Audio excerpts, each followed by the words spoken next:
As we age, not only can our physical health deteriorate, but our mental health can as well. And that can lead to things such as memory loss and Alzheimer's disease. This morning on Ask a Specialist, we'll talk about what you need to know with Dr. Abraham Chung, a neurologist at the Queen's Medical Center. Hi, good morning, Dr. Abraham Chung. Thank you for joining us this morning. This is a really important topic that we can discuss. Thank you for having me.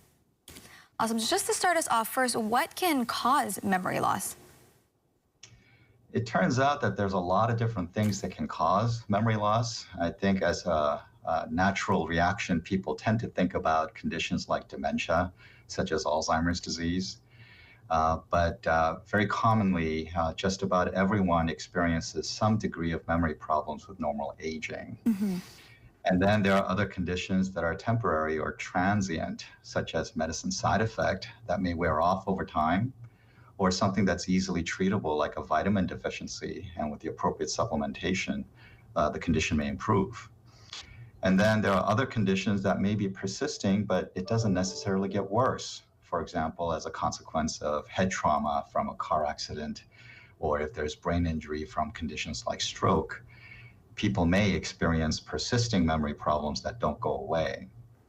But yes, there is the category of progressively worsening memory problem that we refer to as dementia, and Alzheimer's disease is the most common type.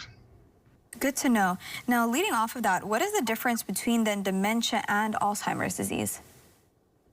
Yes, dementia describes the patient's condition, their symptom. It specifically says that they have progressively worsening memory decline that is bad enough to cause functional impairment. Similarly, when there's really bad memory impairment, we diagnose the patient with dementia. And with further evaluation, we might be able to clarify whether the underlying problem is Alzheimer's disease, or vascular dementia, or Lewy body dementia, frontotemporal dementia, and other types of dementias. Now, lastly, why should someone seek a medical evaluation for a diagnosis of dementia then, Dr. Abraham? Yes, it is kind of scary, the concept of being diagnosed with dementia, and understandably, people may decide to put off getting medical evaluation for that concern. But as we touched upon earlier, the memory problem may be caused by something other than dementia, and particularly if it's something that's treatable, if people can get better. Another advantage of seeking medical evaluation is that if the diagnosis does turn out to be dementia, and dementia is caused by Alzheimer's disease, there is now FDA-approved treatment. Okay. However, the treatment is only available for people with early stage of Alzheimer's disease. So if they wait too long and present to the doctor in the more advanced stage, they may no longer be eligible.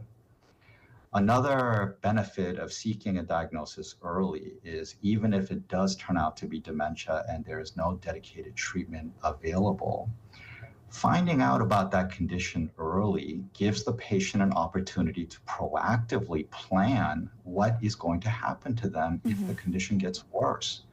To learn more about the services provided by Queen's Neuroscience Institute, you can visit queens.org, click on Services, then click on Neuroscience, or you can call 808-691-8866. Awesome. Thank you so much, Dr. Chung, for talking to us this morning and then giving us all of these tips and a very deep dive and insight into Alzheimer's, dementia, and memory loss. So aloha, thank you for joining us again this morning. Thank you for having me.